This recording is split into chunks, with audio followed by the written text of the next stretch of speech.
Hey everyone, welcome back to our YouTube channel. So in today's video, I'm going to show you how to change the dark theme in Instagram. So let's begin. First of all, open your Instagram application. Now here on the bottom, click on this profile icon. Now here on the top right, click on this three dot icon. Now slowly scroll down. Here you'll be able to see the option of accessibility and translations. Click on it. Here on the third, you can see the option of dark mode. Select it. Now turn it off.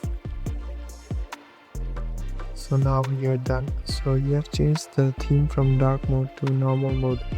So this is the quick and easy way to change the theme on Instagram. Thank you for watching.